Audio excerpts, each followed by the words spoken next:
Vale, vamos a desgranar esto. Hoy nos metemos de lleno en un tema que está en todas partes, que genera conversaciones, bueno, muy apasionadas y, como vemos en el material que tenemos aquí, bastante polémica. El feminismo. Ujú. Nadie duda, creo, que ha sido un motor de cambio histórico fundamental, pero ¿cómo ha ido transformándose exactamente? Claro. ¿A qué se debe esta sensación actual de que hay corrientes tan distintas, algunas incluso, bueno, calificadas de radicales por ciertas voces, ¿no? Justo. Precisamente el análisis que hacemos hoy se basa en un texto que se titula Feminismo, de la igualdad a la radicalidad, que, bueno, intenta arrojar un poco de luz sobre esto. Un punto de partida interesante, ¿sí? Nuestro objetivo es explorar esas distintas caras, entender esa evolución que describe el texto y las tensiones que pone sobre la mesa. Es que el propio texto reconoce esa base común, ¿sabes? El feminismo como esa lucha histórica y necesaria, además, por derechos que hoy nos parecen básicos, pero que costaron muchísimo conseguir.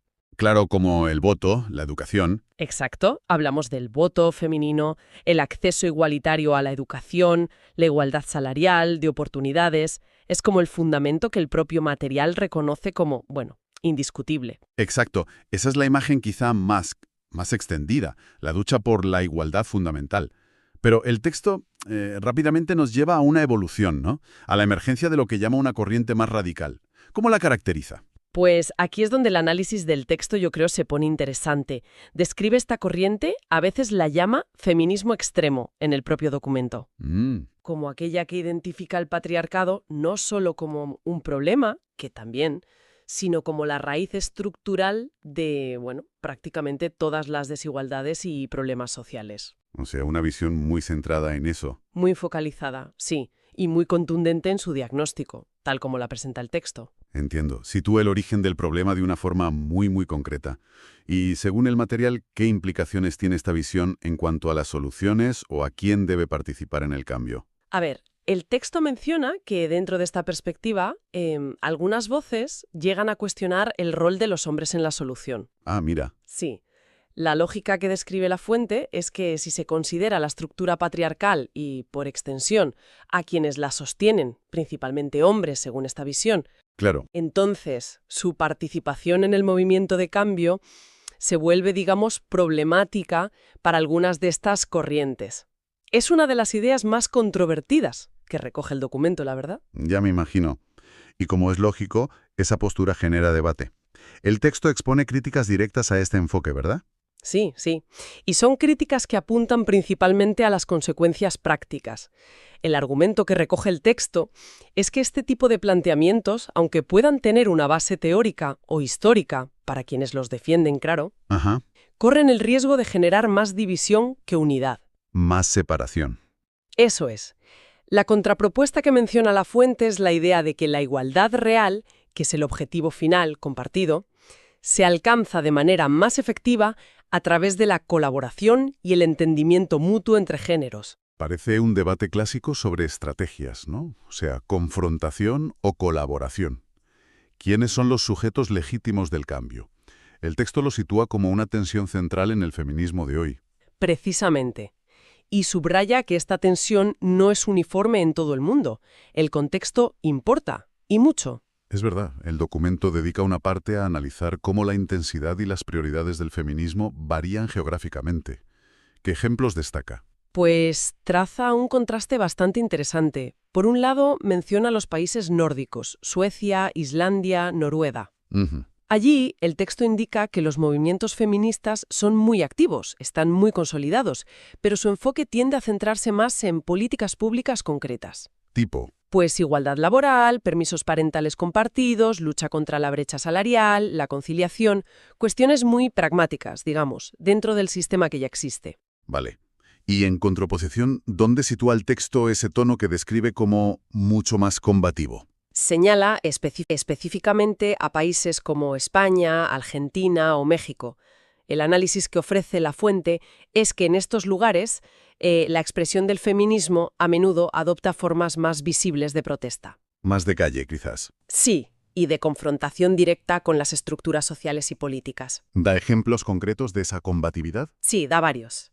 Para el caso de España, resalta la importancia del movimiento Ni Una Menos, por ejemplo. Ajá. y las manifestaciones masivas del 8 de marzo, que han sido cruciales, según dice el texto, para poner la violencia de género en el centro del debate público y exigir respuestas, contundentes. Sí, eso ha sido muy visible. Sin embargo, el documento también recoge voces críticas dentro de España hacia lo que llaman el feminismo de Estado. ¿Y qué implica ese término feminismo de Estado, según lo explica la fuente? ¿A qué se refiere? Pues según esas críticas que recoge el texto, se refiere a una percepción de que ciertas agendas feministas han sido como cooptadas por instituciones políticas. Ah, vale. Y se promueven más como una ideología oficial o una herramienta partidista que como un movimiento social orgánico, diverso, que surge desde la base, ¿sabes? Entiendo. Una crítica a la institucionalización, básicamente. Eso es, sí. Interesante esa tensión interna. Y sobre Latinoamérica, ¿qué otros ejemplos menciona el material? En Argentina, por ejemplo, el texto pone de relieve el papel fundamental de los colectivos feministas en logros como la legalización del aborto. Que fue un hito. Un hito, sí. Describe una movilización social muy potente, muy sostenida, que ha conseguido generar cambios legislativos y culturales importantes. Pero al mismo tiempo, la fuente también menciona acusaciones dirigidas a algunos de estos colectivos. ¿Acusaciones de qué tipo? El documento habla de críticas sobre una supuesta, intolerancia hacia posturas disidentes. ¿Dentro del movimiento? Tanto dentro del propio movimiento como hacia opiniones externas que no se alinean del todo con sus postulados. Se describe una dinámica, según estas voces críticas que recoge el texto, donde a veces el debate, ya sea interno o externo, se dificulta. Todo esto nos lleva de vuelta a una idea que el texto parece querer subrayar constantemente. La enorme diversidad interna del feminismo. Que no es un bloque único, ¿no? Sino un ecosistema de ideas. Exacto. Y aquí es donde se pone realmente interesante, creo yo, ver cómo conviven figuras y enfoques tan distintos bajo el mismo paraguas. Totalmente. Es que el texto hace un repaso muy ilustrativo. Empieza por figuras fundacionales como Simone de Beauvoir, claro. Un clásico. Menciona el segundo sexo y su frase célebre «no se nace mujer, se llega a serlo». Potentísima. Como un pilar del pensamiento feminista moderno, según la interpretación de la fuente, porque, claro, disocia el sexo biológico del género como una construcción social, cultural. Una idea que sigue resonando muchísimo. También se nombra a Gloria Steinem. Sí, como una figura clave del feminismo de la segunda ola, sobre todo en Estados Unidos, en los 70. El texto la asocia con la lucha por la igualdad en el trabajo, los derechos reproductivos, la visibilización de las mujeres en la esfera pública, lo típico de esa época. Y el análisis no se queda solo en el ámbito anglosajón o europeo que a veces pasa. Destaca figuras latinoamericanas, ¿cierto? Cierto, sí. Menciona explícitamente a pensadoras como la antropóloga mexicana Marta Lamas o la antropóloga argentino-brasileña Rita Segato. ¿Ah, sí? Según el texto, sus trabajos son cruciales para entender las especificidades del feminismo en América Latina.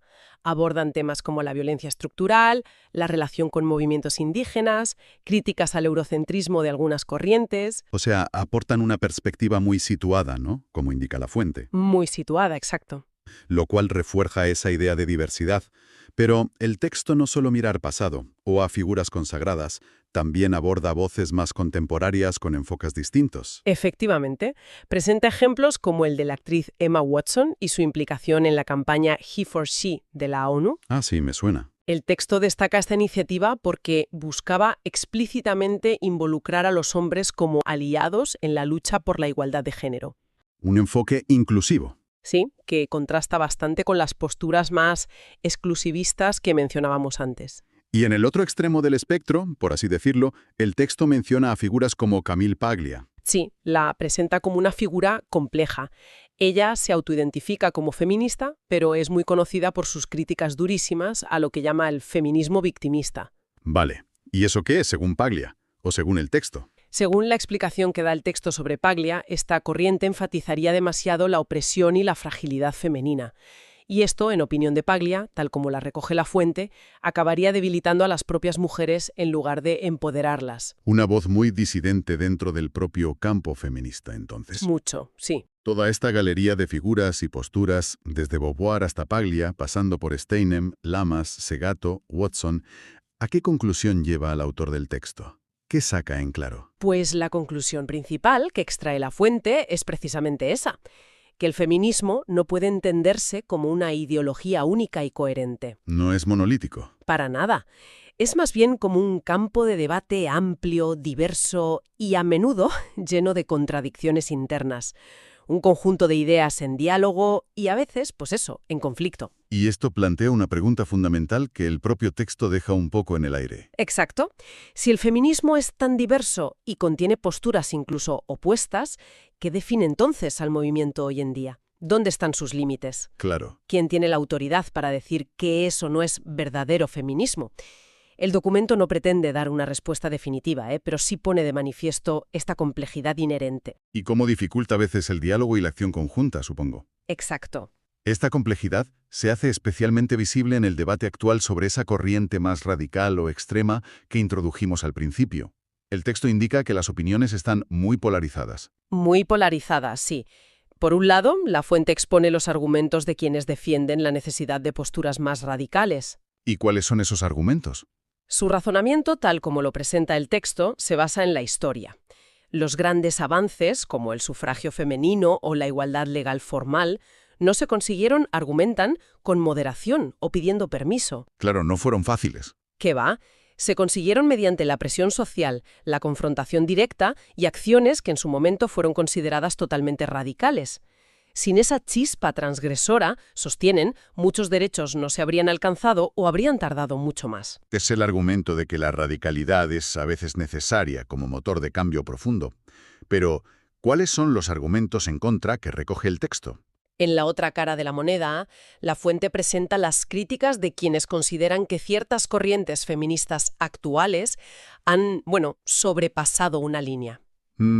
El argumento es que se ha pasado de un necesario empoderamiento femenino y una crítica a las estructuras injustas a posturas que fomentan la exclusión. ¿Exclusión de quién? No solo de los hombres, sino también dentro del propio movimiento. Se habla de la creación de nuevas brechas, entre hombres y mujeres, sí, pero también entre las propias feministas. Entre ellas. Sí, generando divisiones entre las llamadas moderadas y radicales. Una división que, según el texto, se ve además amplificada por el entorno digital, ¿no? Por las redes. Sin duda. El texto apunta a que las redes sociales actúan como una caja de resonancia donde estas tensiones se manifiestan de forma muy cruda y a menudo, muy polarizada. Ya.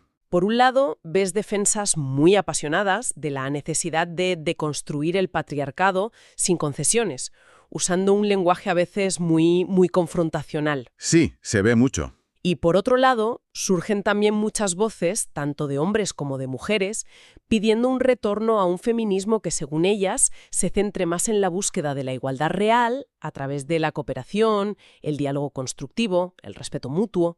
Vale. Entonces, ¿qué significa todo esto? Si intentamos sintetizar un poco lo que nos dice la fuente, parece que el feminismo sigue siendo una fuerza transformadora indiscutible, con una historia de logros enorme detrás. Sí, eso está claro. Pero en la actualidad, sus métodos, sus enfoques, incluso algunos de sus objetivos intermedios, pues son objeto de un debate intenso, a veces agrio, ¿no? Y no existe una única visión predominante, sino un espectro muy amplio y que está en constante movimiento. Esa es una buena síntesis de la visión que presenta el texto, sí. Y la reflexión final que propone va precisamente en esa línea. Sugiere que el movimiento feminista, como cualquier movimiento social vivo y relevante, necesita estar en continua evolución. Adaptándose. Adaptándose a los desafíos del presente. Y quizás una clave fundamental que insinúa el documento es la necesidad de una mayor capacidad de escucha activa. ¿Escucha hacia quién? Tanto hacia las críticas externas como, y esto es importante, hacia la diversidad de voces internas. Entiendo. Más allá de las etiquetas entonces, de radical o moderada. Eso parece sugerir el texto, que quizás la discusión no debería centrarse tanto en si una postura es radical o moderada, sino en ser más conscientes colectivamente del lenguaje que se usa, ¿no? Ajá. De las acciones que se llevan a cabo y sobre todo del impacto real que esas palabras y acciones tienen en la sociedad, en las relaciones entre personas. Bien conseguir la igualdad al final. Claro, y en la consecución efectiva de una mayor igualdad y justicia para todos. Una llamada a la reflexión sobre medios y fines en última instancia. Muy interesante esa reflexión final que extrae la fuente. Y para terminar, como hacemos siempre, el texto nos deja con una pregunta en el aire, una de esas cuestiones para que cada cual siga dándole vueltas. Sí, una pregunta abierta que encapsula bastante bien la encrucijada que describe el documento. Es algo así como, mirando hacia adelante, ¿qué tipo de feminismo es deseable o necesario para el futuro? Buena pregunta. ¿Sigue siendo imprescindible esa radicalidad descrita por algunos para continuar avanzando y desmontar estructuras que están profundamente arraigadas?